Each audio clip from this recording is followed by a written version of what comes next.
misalnya dia punya hubungan dengan klien itu yang seperti apa.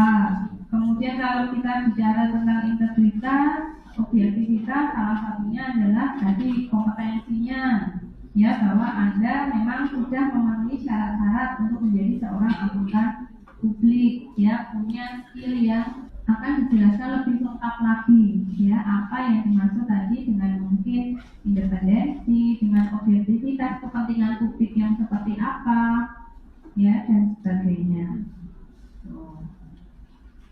Dan jadi memang kalau kita bicara bab 7 ini lebih bab 2.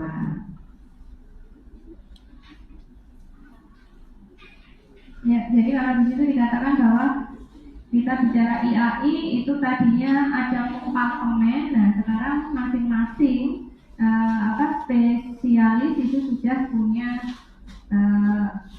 organisasi sendiri, ya. Jadi yang di situ misalnya ada IAPI, di situ IAP,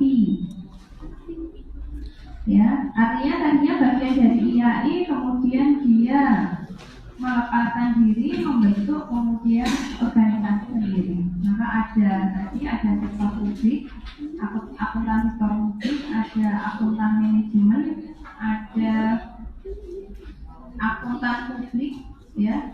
Sekarang sedang mulai mencoba akuntan syariah. Nah, itu artinya mereka kemudian sudah membentuk spesialisasi, itu kemudian juga punya memisahkan diri, artinya sesuai dengan kompetensinya. Yang sektor publik juga punya yang disebut sektor publik. Ini kita masuk lagi, ini membahas chapter 8. Jadi kalau ibu chapter 8, kemudian chapter profesi akuntan. Paling umum sih contohnya Enron, tapi ibu kira jangan Enron, ya. Nah, artinya yang paling terkenal contohnya itu Enron. Ketika ada perusahaan kolab, tapi ada indikasi bahwa akuntan Arthur Andersen itu ikut bermain. Nah, itu memang contoh yang terkenal. Nah, karena paling terkenalnya ibu kita jangan Enron. Yang lain boleh. Boleh kan di dalam negeri, boleh di luar, boleh perusahaan luar negeri, boleh perusahaan dalam negeri.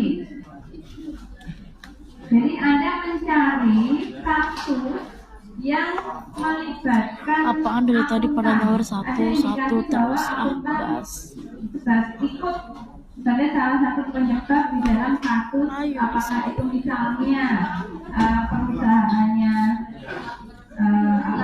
bangkrut, atau ada kecurangan di dalam laporan keuangan suatu perusahaan yang ada indikasi akuntan.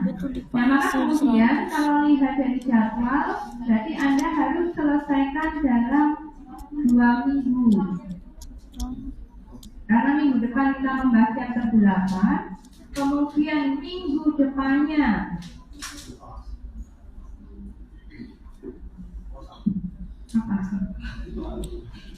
studi kasus ini, paper ini yang kemudian akan dipresentasikan oleh tinggal satu kelompok terakhir, ya, tapi yang lain tetap harus mengumpulkan, ya.